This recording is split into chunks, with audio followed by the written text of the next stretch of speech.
Welcome to the deep dive. Today, we're getting into something really powerful, a framework that's frankly timeless. It really is. We're talking about taking tough times, setbacks, obstacles. And turning them into triumphs. It's rooted in Stoic philosophy, this core idea. The obstacle is the way. Exactly. And the sources we've looked at, they really map out a method, a way to actually do this. Right, it's practical. We're looking at three key disciplines: perception, action, and will.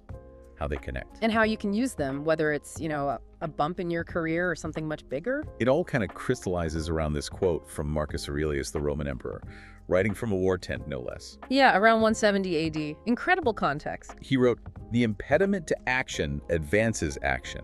What stands in the way becomes the way." That's our focus. Our mission for you, listening, is to unpack that. How do you apply that reversal when you hit your own walls? Okay, so let's start with the first discipline, perception. This is the foundation, and maybe the hardest part, honestly. Why is that? Because it's about controlling how you see things, how you interpret events. It's about separating what actually happened. Like the objective fact, this happened. Right, separating that from your immediate judgment, which is usually, oh, this is bad, or terrible, or unfair. Removing that emotional charge, that story we add. Precisely. Think about John D. Rockefeller during the Panic of 1857. Total financial meltdown across the U.S. Yeah, established businesses were just collapsing. People were panicking. But Rockefeller, just a young bookkeeper then, he kept his head completely calm. There's a great French term for it. Sang-froid, that coolness under pressure. Exactly. He didn't see it as like the end times. He saw it as, well, data, an opportunity to study the market, learn how things really worked. And what did he learn? He realized that most people, even smart business people, react emotionally. They follow the crowd. The mad crowd, yeah. And so the person who stays rational, disciplined, objective, that's the person who can actually navigate the chaos, maybe even benefit from it. So his perception created leverage, seeing opportunity where others saw ruin. That's the power of it. It connects to what Miyamoto Musashi, the swordsman, talked about. Oh, yeah. He distinguished between the observing eye, which just sees what's there, the cold facts. No judgment. Right, and the perceiving eye, which immediately sees threats, problems, insurmountable obstacles. So discipline one is training that observing eye. You got it. And this isn't just for finance or fighting. It applies in the absolute worst circumstances. Like Reuben Hurricane Carter. Exactly. Wrongfully convicted, 3 life sentences. Externally, his situation was about as bleak as it gets. Utterly powerless, you'd think. But he refused to give up his internal freedom, his attitude, his choice of how to respond. He insisted, I am not powerless. What did he do? He turned his prison cell into a study. For 19 years, he read law, philosophy. He worked on his case. He refused to let the label prisoner define his mind. Wow. So the mind remains free even when the body isn't. That's powerful. It's the ultimate territory you control.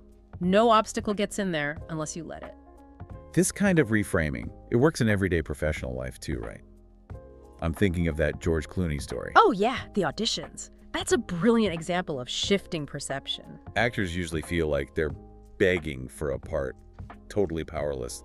The tyranny of being picked, he called it. Right. So Clooney flipped it. He started thinking, these producers have a problem. They need to cast this role. And I might be the solution. Exactly. They're not judging me. I'm here to potentially solve their problem. It totally changed his mindset. From needy applicant to potential collaborator. Gave him confidence. Huge difference. And all these examples, they point to one core question you need to ask yourself when facing any obstacle. Which is? The Stoics called it the dichotomy of control, basically. Is this up to me or not? What's mine, what's not mine. Focus only on what is yours. Sounds simple, but it's tough. Okay, say you have a really slim chance of success, like 1 in 100. Right, like Tommy John the pitcher. His arm was destroyed in '74. Doctors gave him a 1% chance with this experimental surgery. Most people would obsess over the 99% failure rate. Feel doomed. But John didn't. What was up to him? The effort. The commitment to the surgery, the brutal rehab afterwards. The odds weren't up to him, but the work was. So he poured 100% into that controllable part.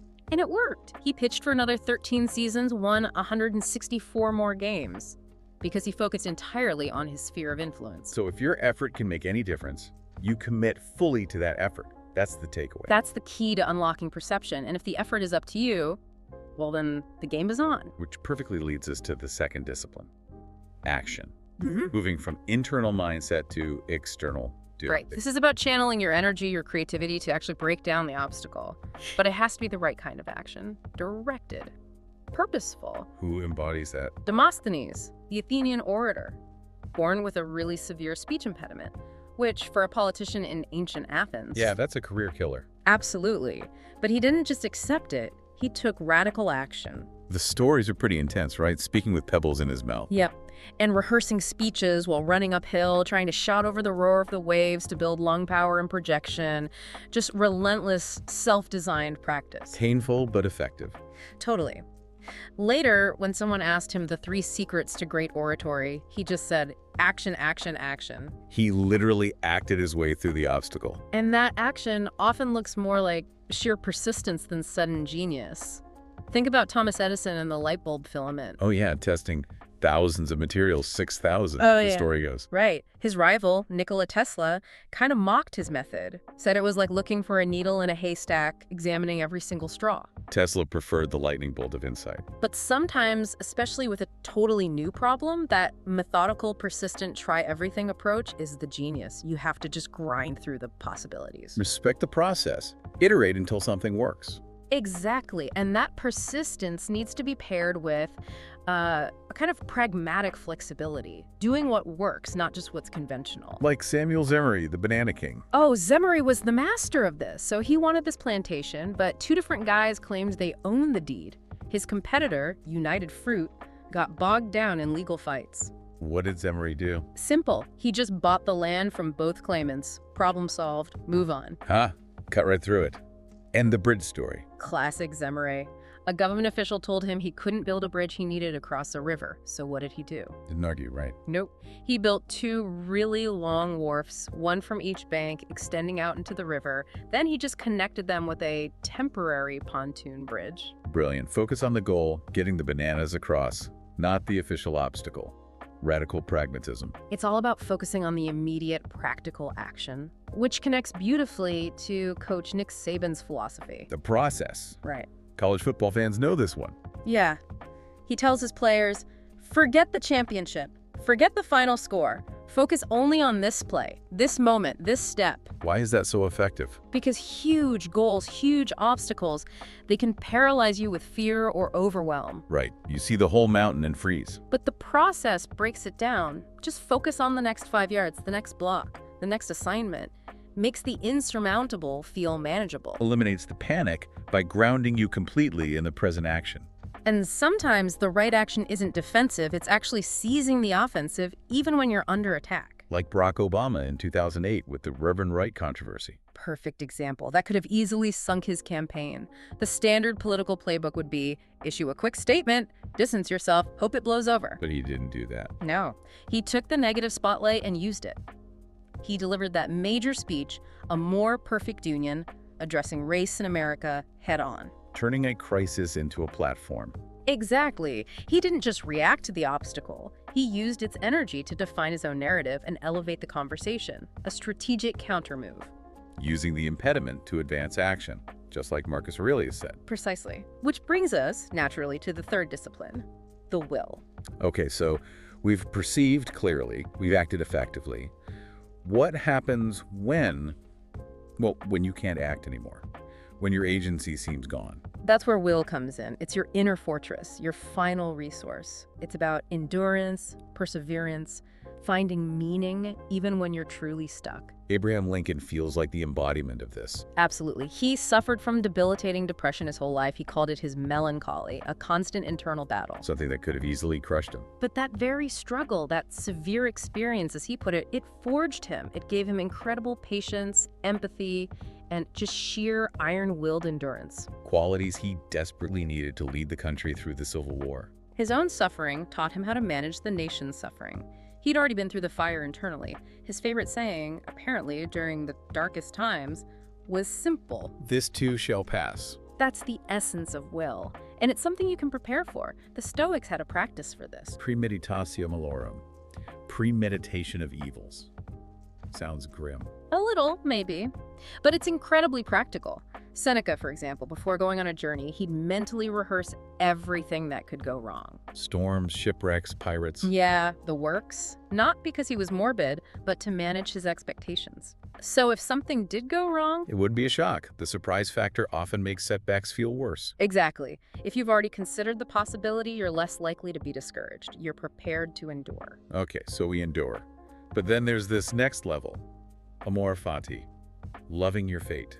Yeah, Nietzsche's concept, it's a tough one. Not just accepting what happens, not just bearing it, but loving it, welcoming it as necessary. How can you possibly love a disaster? That sounds counterintuitive. It does, but think about Edison again.